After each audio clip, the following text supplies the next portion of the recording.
Accident history over the past 9 years shows controlled flight in the terrain as the leading cause of fatalities and as the second leading cause of hull losses. American Airlines pilots operate in and out of numerous airports deeply embedded in mountainous terrain. We face the threat in the Andes, Rockies, Alps, Central America, and numerous other locations. This video segment from the Advanced Aircraft Maneuvering Program will focus on the proper response to a terrain encounter. Terrain. Pull up. Pull up. Pull up. Now we're going to step into another arena here. Controlled flight in the terrain. Now this subject, controlled flight in the terrain, is a very sensitive one for us here at American Airlines. And something we have to get straight right up front here is that this segment of this program was in this program being given to check airmen before our accident at Hartford or our tragedy at Cali. I'm trying to say to you is there's nothing I'm saying here that is a consequence of the Cali accident. There may be some things I'm going to talk about that apply to what happened at Cali, but they're not consequential to it, okay? Okay, as we look at the top bullet, read that to yourselves. Tell me, is that a strong statement?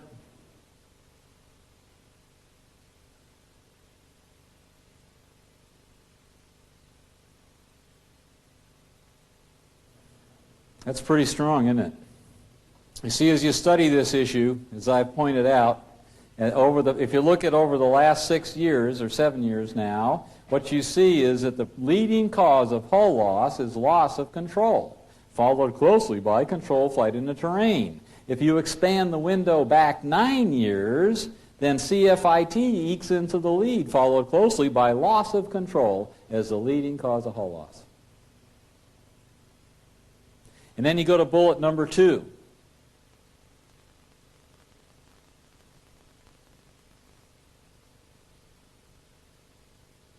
As we analyze this issue, who more than American Airlines flies into deeply embedded mountainous airports all over this planet, in the Rockies and Central America and Andes and the Alps, with regular and high frequency? And as we look at that, the answer clearly becomes no one. Lufthansa and BA go into a couple airports like Kathmandu that we don't go into yet. But no one goes into deeply embedded airports with a frequency that we do day in and day out. We got the threat.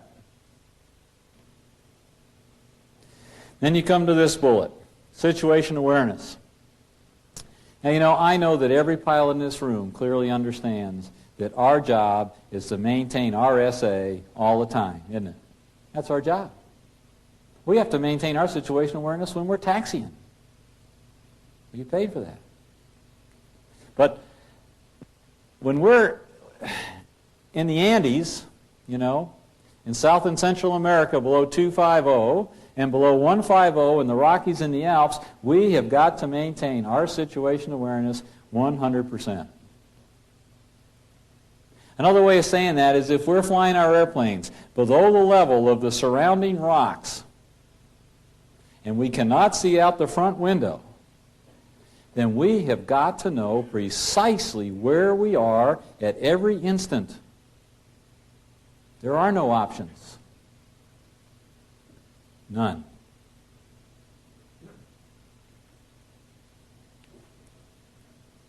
Then we come to this, delayed response syndrome. This is fascinating stuff. When you study these 37 accidents, what you find is that in 58% of those accidents, this GPWS Mode 2 system was installed in those airplanes and going off without any response or with a totally inadequate response. And you say, I did. I said, how can that possibly happen? How can someone ignore that? So I read the transcripts of the CVRs. When you read the transcripts of the CVRs, you clearly get it. See, when that thing goes off and says terrain, terrain, pull up to you, What's it really saying to you? What's it really saying? Yes, exactly. You don't know where you are. And that's exactly what happens in those cockpits as the where are we stuff starts up. What you hear in there is, what VOR did you tune in? Did you identify that VOR? What DME were we supposed to turn left at, 16 or 24? What's the active waypoint now? All that where are we stuff is going on in the cockpit. My message to you, guys and gals, is if that thing goes off and you cannot see out the front window, you have got to revert immediately and aggressively without even the slightest delay into the vertical right now. The reason is when you study these things, if we make this a mountainside and we make this the airplane approaching the mountainside, as you know, GPWS Mode 2s that we have in our airplanes today trigger on geometry. Slope angle versus approach angle. Based on that geometry, they will trigger. And when they trigger, they leave you precious little room to escape. And when you further study this, you find out that the most significant performance factor of all is the seconds of delay. Every second that you delay in your response will dramatically affect the altitude that is achievable at any given distance down range. Dramatically. You cannot delay. Not even for 1 second.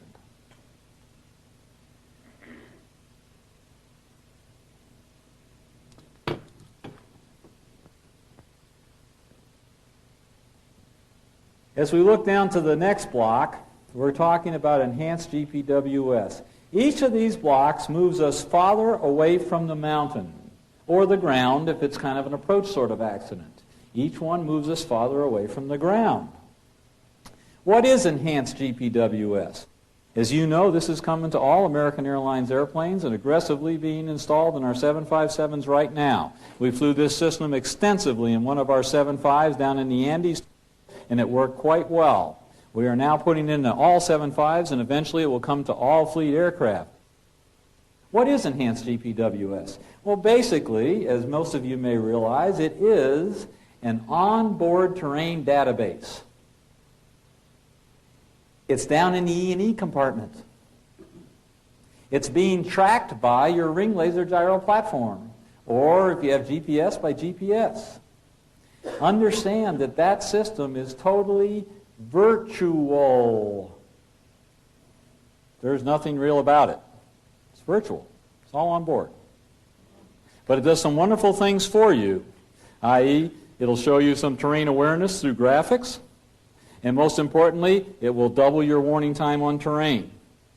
But because it is virtual, and it's possible also that it might slip with your platform, the company has decided to leave our GPWS Mode 2 systems in the airplanes. They're in there, the MEL required, they will be maintained. We're going to layer the enhanced GPWS system on top of those to give you 2 layers of protection, double protection.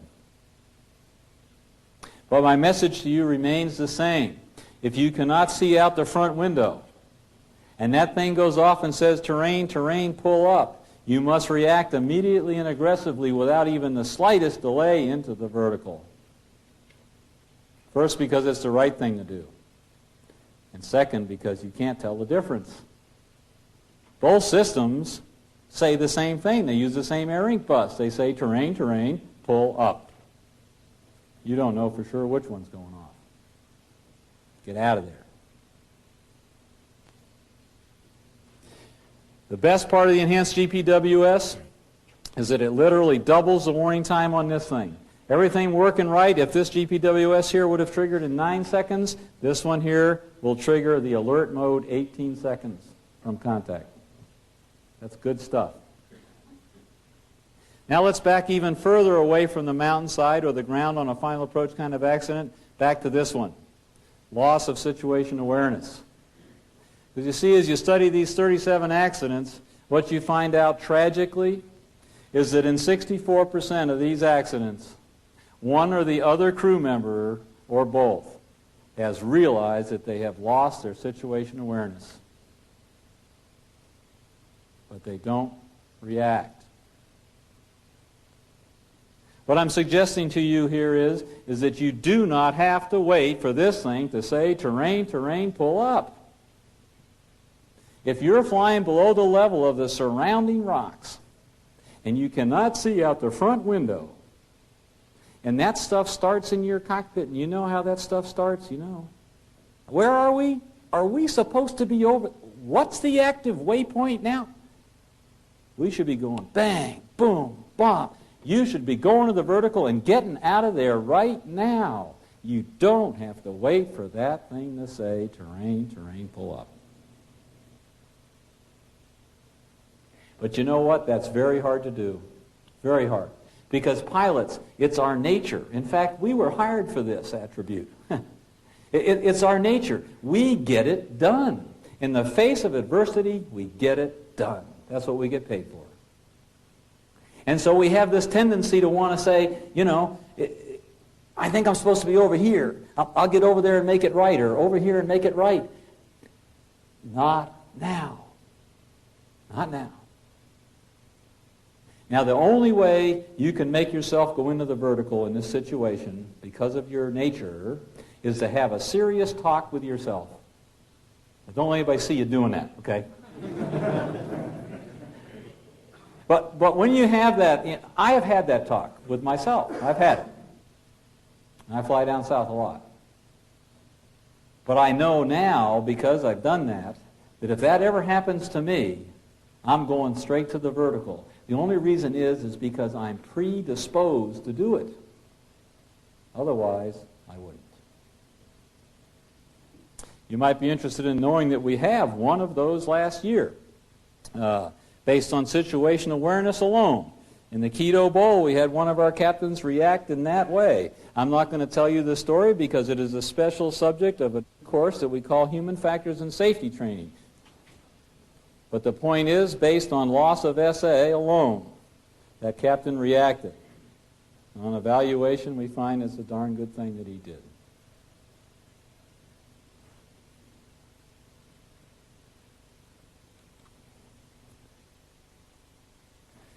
This is coming to your manuals, and I know how you all love to see these memory items coming back. But as you look at these in the way that you read it and it's printed out there for you, and it's printed out in a generic way that works for all airplanes. And honestly, again, as I stand with my back to that, I cannot recite it. I can't.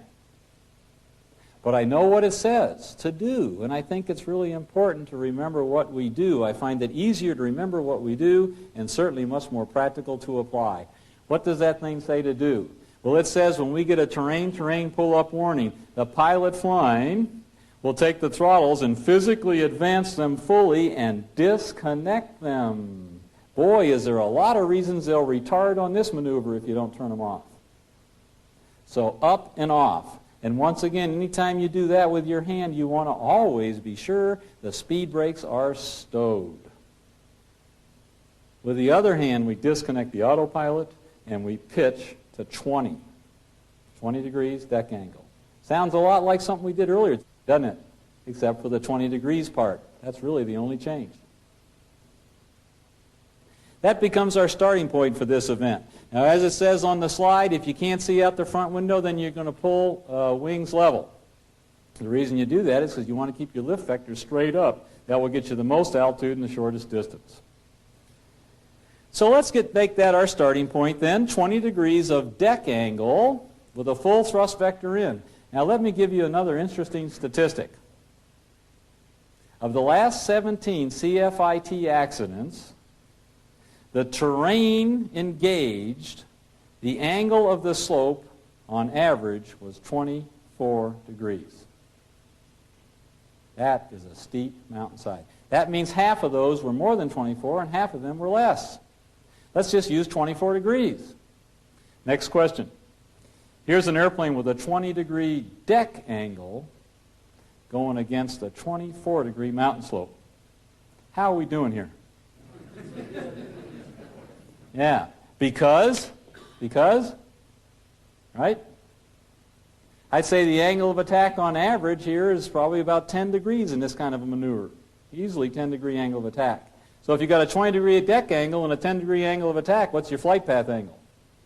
Right, 10 degrees. How's 10 doing against 24? Yeah, not so good. Next question. How would you know if you can't see out the window it's not doing so good? And once again, the pilot not flying becomes a key and critical player. Just like he was in microburst, he's got to advise you how you're doing relative to the threat, which is the ground. So, if the pilot not flying is singing a tune that goes something like this, 900, 800, 700, 600, 500, you better either put your wheels down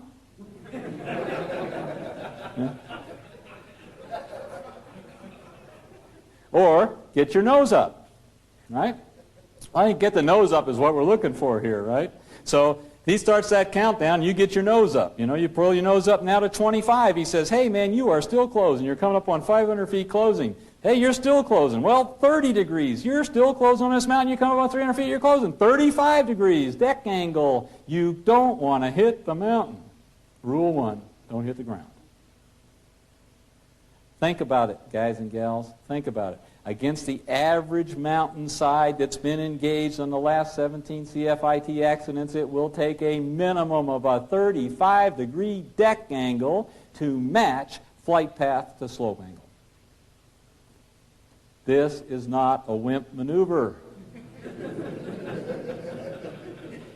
You have got to get serious, and you've got to get serious in a hurry.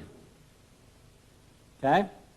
So we've made the corner and we've matched the slope, and now we look like this. Now I think everyone in the room realizes this particular scenario cannot continue indefinitely. We now have an energy maneuverability problem, don't we? How much energy do we have? How high can we go with it?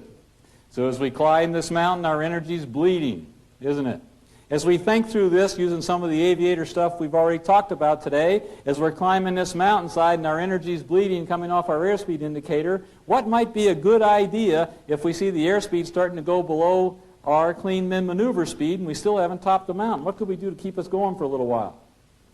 Sure, slats. Flaps won't help too much. Now this is subsequent to the initial move now. This is not part of the initial move.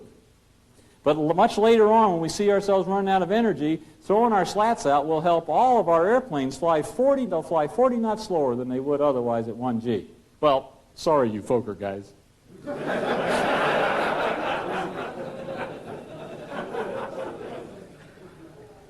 Okay, as we go up the hillside, we're bleeding energy. As we're bleeding energy, how would we know that we have peaked the mountain? How would we know we've peaked the ridge? Sure, the radio altimeter would shoot out, and the pilot not flying with some excitement, I imagine, will announce that that puppy just shot out. Well, now you see that the thing shot out, you've cleared the top, you're over the top, but look at you. You're out of energy, and you look like this. So now it's time for one of those nose-high, unusual attitude recoveries, huh? So we go through that process, and we get the airplane recovered and back into a normal flying condition, and then what?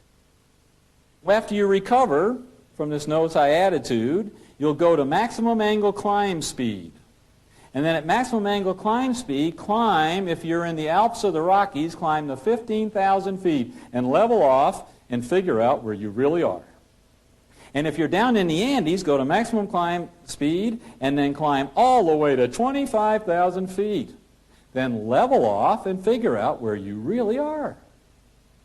The neat thing about down in the Andes, once you figure out where you are, you'll be the only one that knows. But the neat thing is because you reacted immediately and aggressively, you're alive.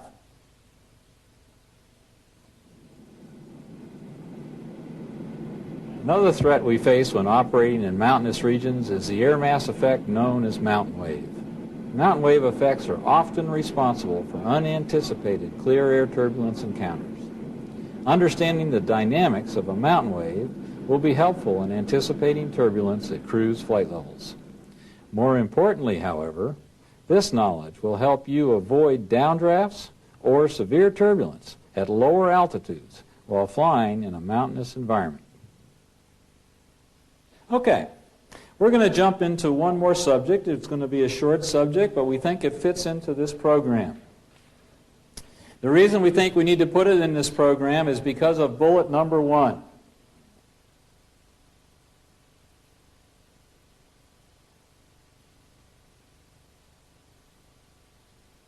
Remember our discussion this morning?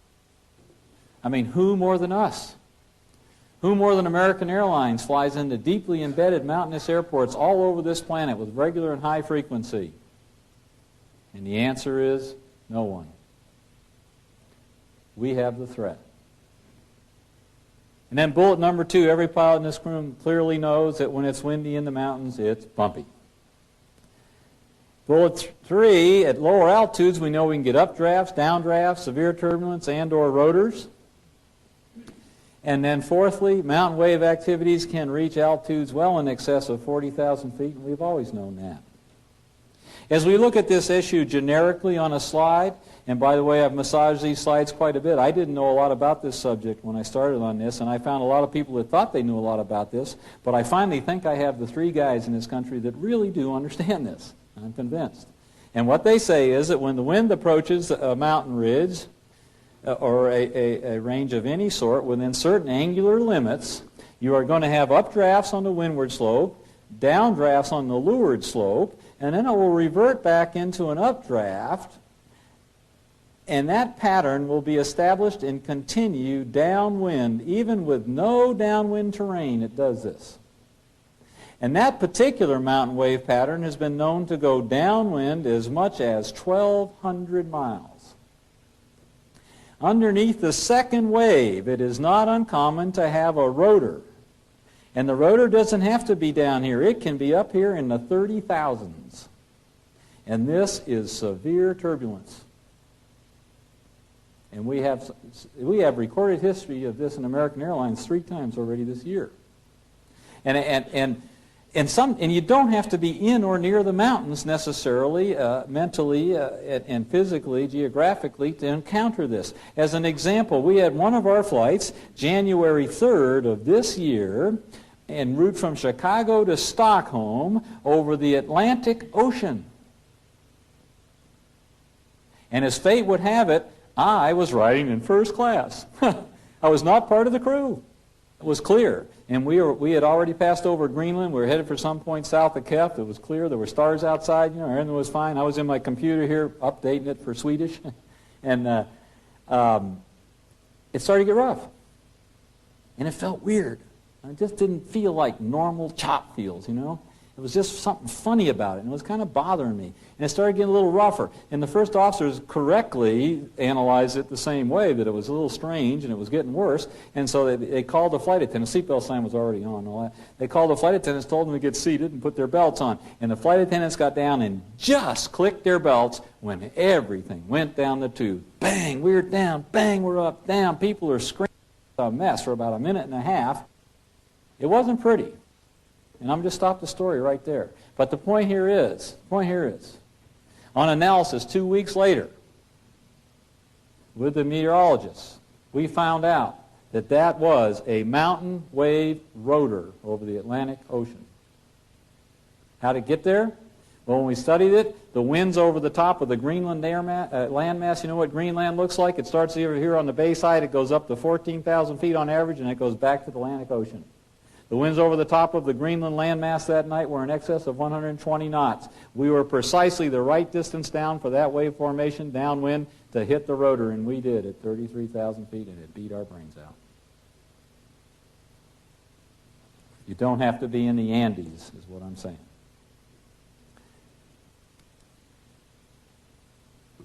Okay, what do we learn about this stuff? Well, it says updrafts and lifts generally exist on the windward side of a mountain range. Downdrafts, turbulence, and rotors can exist on the leeward or downwind side of the mountain range. So what? So where there is a choice, we're going to favor the windward slopes. And those of you that fly in the Andes, we have a lot of choices. Likewise, in and out of Vail and Gunnison and Jackson Hole, we have choices when it's visual. Unusual attitudes or demands for maximum performance can evolve rapidly in the mountains. And then this, an escape plan. All of you that are mountain flyers know the plan. It's the same in all mountain flyers books. We'll do that 3-step plan in just a minute. And then this one. And this one cannot be overemphasized, you know. The seatbelt sign.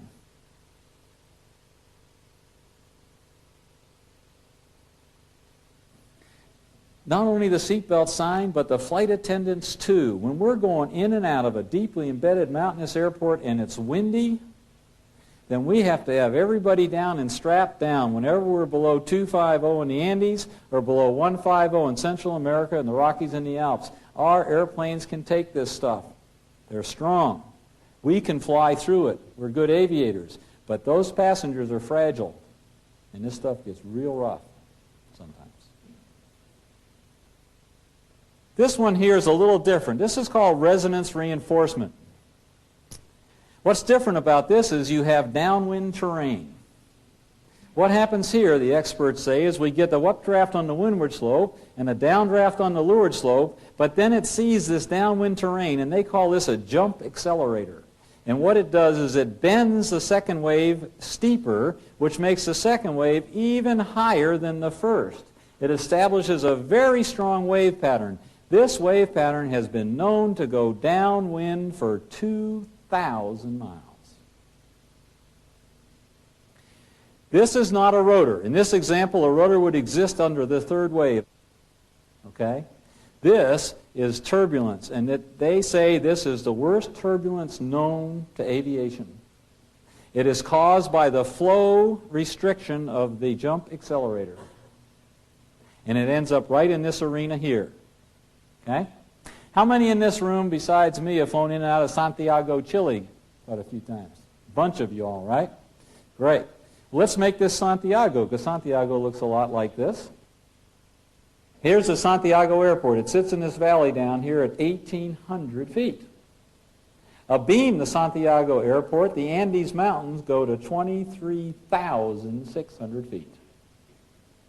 Over here on the ocean side of the Santiago airport, there's a series of ridges that go up to 12,000 feet. Down there they call them hills.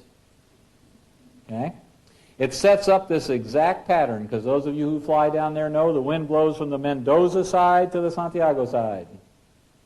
And so when it sets up this pattern, it looks just like this, resonance reinforcement. And we got airplanes from American Airlines back and forth to Buenos Aires, got to get down in this valley. Coming down from Miami, got to get down in this valley. Coming down from Dallas, I've got to get down in this valley. If you got to get down on this valley and the wind is blowing like this today, which side of this valley would you fly down on your way into the airport? This side or this side? You see, it's obvious, isn't it? If you pick the windward slope, you will have lift and it will be smooth. There's just one problem. It's invisible.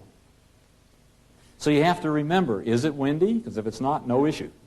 If it is, which way is it blowing? Knowing that, you can pick the windward slope, both coming and going. Guys in Avianca have some. I gave this course by invitation to Avianca in Bogota. Boy, have they got some examples, stories to tell about this. Suppose you don't have a choice, though.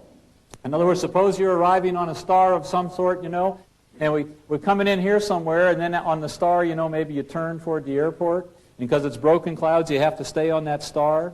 And you're coming in on that star, and you get in here someplace, and all of a sudden you start sinking big time, right? So all that performance stuff starts. Maximum power, right? Turn the oil throttles off, stow the boards, 15 degrees, all that stuff starts. But in addition to that, the mountain flyers books all say you've got to change what you're doing. And they all have the same 3 rules, and those of you that are mountain flyers know the rules. They say, Rule 1, turn away from the leeward slope. Turn away from it. Well, which way? Well, Rule 2 says, if this is a valley like this and it goes up and closes in a box canyon, and it goes down that way and opens to the ocean, go that way. See? So you start to turn down valley, and this whole time you're sinking, and now you're getting your brains beat out. And then the third rule is the hardest one of all, because the third one says, if there is a windward slope, you must turn toward it. Well, it's hard to roll your lift vector off when you're sinking, but you need to roll it off, because if you'll just move over here, all of a sudden, lifties, lifties, and you're out of there. Guys that have a lot of experience with this will tell you that this is a very powerful effect. In fact, when I was doing this course here in Dallas 3.5 months ago, I had one of the pilots in the audience at this point in the program. He just stood up and started talking. So I sat down, and we had a revival meeting in here. And what he wanted to share with us is he had been flying C-141s for the Air Force Reserves, part-time, and he was down south out of Panama in the Andes. This was this last year. And what happened is he got caught underneath one of these coming out of an Andes airport, departing. And he got caught out of one of these puppies, and it started driving him down, down, down. And it was obvious by his dissertation that he had a near-death experience. Okay? But what he was trying to share with us was, he said, I wish someone had told me to turn toward the windward slope.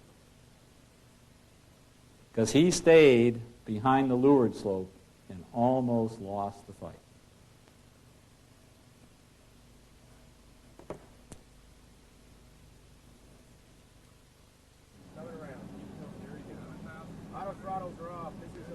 American Airlines pilots operate in and out of numerous airports and mountainous regions. It's imperative that we maintain our situation awareness throughout each and every flight. We must know precisely where we are at all times when flying below the level of surrounding terrain. Additionally, an understanding of the air mass effects resulting from mountain wave will enhance safety as well as provide a more comfortable ride for our passengers. 50, 40, 30.